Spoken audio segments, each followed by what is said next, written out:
Слушай,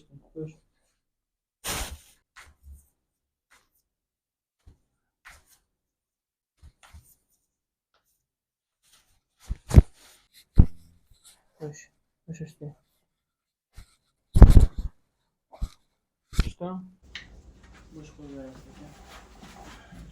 Bel grijasini oyoq to'pig'idan osib davolash, demak, barmoqdan osishdan ancha yengilroq holatda o'tadi va bunda odam o'zini juda ham bo'sh qo'yganligi uchun ko'proq zarba beradi va bel yaxshiroq cho'ziladi. Asosiy maqsad umurtqa pog'onani ushlab turuvchi muskullarimizni bo'sh bo'lishi osilish paytida.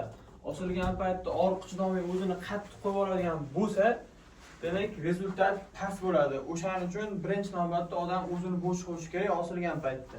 Assalomu alaykum, qadrli kuzatuvchilarimiz. Demak, bugun sizlar bilan yana bitta grijadan, xudo xolisa, bel grijasidan xalos bo'lgan Sirojjon aka bilan suhbat o'tkazamiz. Sizlar demak bunga guvoh bo'lasizlar, xudo xolisa.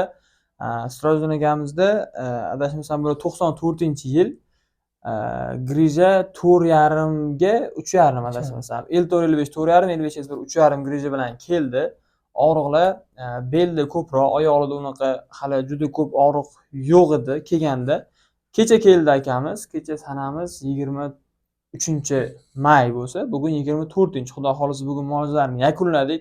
Demak, bizda har doimgidek aytib o'taman, tabiiy usul dori-darmonsiz 3 marta oyoqdan osish, 3 marta manual terapiya, 3 marta massaj va 1 marta hijom qo'yib berdik.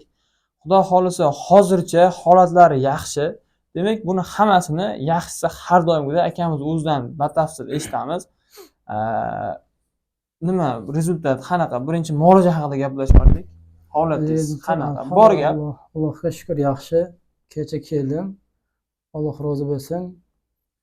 Qilgan ishlaringizdan men roziman. Xudo xolisa. Kecha nechani qilgan paytingiz ertalab turish ham alhamdulillah yaxshi edi. Kecha e'tibor uchun 1 marta muolaja, chunki akamiz kechroq kelgan. Kecha 1 marta qildik. O'sha yo'l yurib charchagan uchun muolajadan keyin o'sha uxladingiz. Ertalab qotib uxlab qoldim. Maza qilib uxladim. Turgan paytimda bunday og'riq bor yo'q edi. Oldingidan ko'ra demak, yaxshi, alhamdulillah. 1% yaxshiroq. Alhamdulillah, Allohga Keyin shukr. ikkinchi muolaja o'tkazdik. Bugun hozir mana 3-chisi bo'ldi. Umuman общий olganda hozir 3-muolajadan keyin ham endi odamlarga osonroq bo'lishi uchun foizda gapiramiz. Taxminan necha foiz rezultat bor? Yashirmasdan 10% bo'lsa 10. Rezultat yaxshi, ancha yaxshi. Endi Alloh nasib qilsa endi bilinadi-da. Birdan endi bilinadi. O'zi 1-2-3 kundan keyin qanday bo'lsa bilinadi. Hozircha ham yengil. Hozir yaxshi, alhamdulillah. Unda o'tirish menga uchun qiyin edi-da, o'tira olmas edim. O'tirgan payt shu belim og'rir edi. Hozir yaxshi. Alhamdulillah, hozir ancha yaxshi. Allohga shukr. Alloh rozi bo'lsin sizdan. Endi yana gaplashamiz. Birinchi o'zi sizda qachon boshlandi grija? Biz bilan tanishishingiz, bu yoqqa kelishingiz, sizda ozgina chiroyli bir voqealar bo'lgan. Shu haqida bitta bular bilan ulashamiz endi. Nima? Birinchi boshlaymiz. Qachon boshlandi? Qanaqa og'riq boshlandi? Men 9 oy oldin boshlangan edi. 9 oy. Ishlar, taxtaga ishlar edim-da, taxtaga. Unaqa katta muddat emas, 9 oy. Egilib shu taxtani torta berar edim. Shu payt belim ushlab qoldi-da. Belim ushlab qoldi. Shu payt 9 oy shu payt yumalab o'qirar edim. Shu 9 oyda ichiga men faqat qilmagan ishim qolmadi-da. Oyoqqa osilib, mostikka yotib, bir necha 4-5 oy oldin sizni videongizni ko'rdim. 4-5 oy oldin. Videongizni ko'rdim, videongizni ko'rib ixlos qildim. Ham gapirganlaringiz, shu gapirgan gaplari shu menga shu og'riqlar bor edi-da. Shu Toshkentga kelishim kerak edi. Toshkentga keldim, siz oldingizga kelaman deb niyat qilgandim, o'xshamay qoldi. Shu bilan qaytib keldim. Boshqa ish bilan kelgansiz. Shu uyga borgan paytim, shu birinchi marta kelgan paytim yomon qiynalgan edim men yo'lga.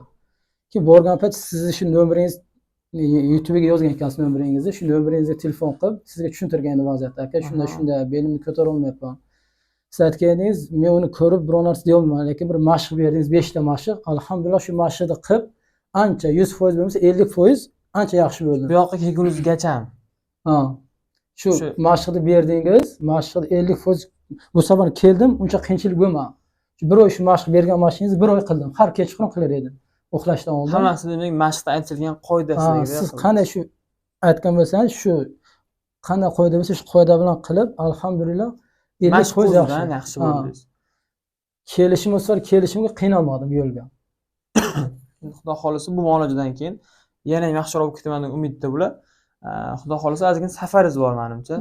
Shu safarga xudo xolisa akamiz yaxshi borib kelsa, o'shaning uchun u yoqda endi qiynalmasliklari uchun, ya'ni o'zlari uchun muolaja olish niyat qilgan bular. O'shaning uchun endi bitta narsa, men xudo xolisa akamizga o'xshagan punktualniy odamlarni juda kam ko'raman. Bor, hayotimda kam. Burada o'sha hammasi rejim bilan o'zi umuman olganda bizani ishdan org'idan tashqari boshqa ishlari ham hammasi rejim bilan soatiga bir kunlik majburiyatlari bor ekan bularni o'zi. Misol uchun bir kun kitob o'qishi bor, boshqa narsa. O'shaning uchun bular hamma mashqqa menga aytayapti. O'sha siz video nima degan bo'lsangiz, o'shani yo'liga qo'yib, har kuni qoldirmasdan aytilgan soatda aytilganchalik bajardi. O'shaning uchun yaxshi bo'lgan. Oz bo'ladi boshqa narsalarga ham ozgina iroda kuchli, boshqa odamlarga nisbatan, chunki bizga keladi. 2 kun yotib turasiz deb aytsa, o'zi ular qo'rqib ketadi-da. O'zi yaxshi holatda keldi. Bundan tuzalib ketish uchun 2 kungina dam olish o'zi hech nima emas. Yotib qolishdan, masalan, operatsiya xudo ko'rmasin, bir oylab yotishi mumkin-da. Lekin odamlar o'shanga rioya qilmaydi. Bularda bo'lsa, xudo xolisa unaqa narsalarga e'tibori juda kuchli. Endi muolajani biz qilib beramiz. Muolaja yaxshi ta'sir qilish uchun sizdan uguni, bizdan buguni deganda, bularga ham ozgina umuman olganda hamma bemorlarimizga ozgina topshiriq bo'ladi. Ulardan talab qilinadigan narsa faqat ozgina o'zini ehtiyot qilish, bizani aytganimizni joy-joyida bajarish.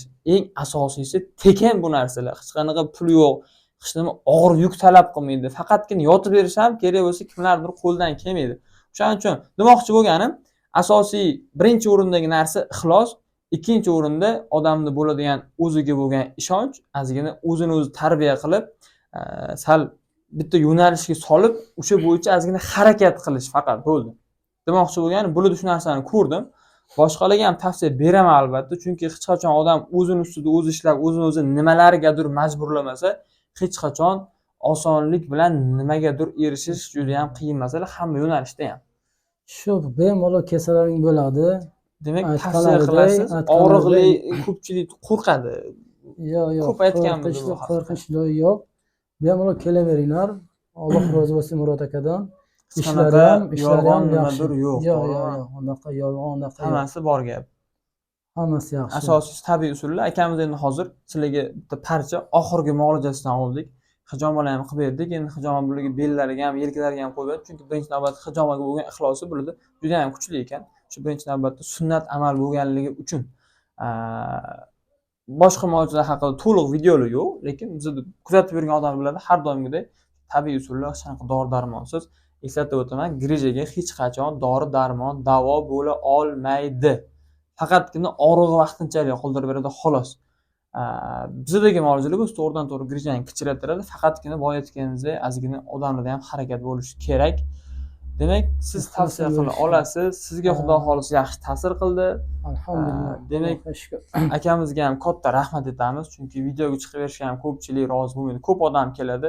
Shunaqa bir suhbat desak, yo'q, biz uyalamiz, qo'rqamiz, gapira olmaymiz degan gap so'zi bo'ladi. Shuning uchun demak, hammasi tabiiy, shu prosta biz o'tirgan holatda bo'lgan ishlarni gaplashib o'tdik sizlar bilan. Tavsiya qilamiz. Grija, bel griji, bo'yin grijasi bezovta qilsa, tabiiy usullar bilan davolashimiz mumkin. Nomer qoldiramiz, murojaat qilsangiz bo'ladi.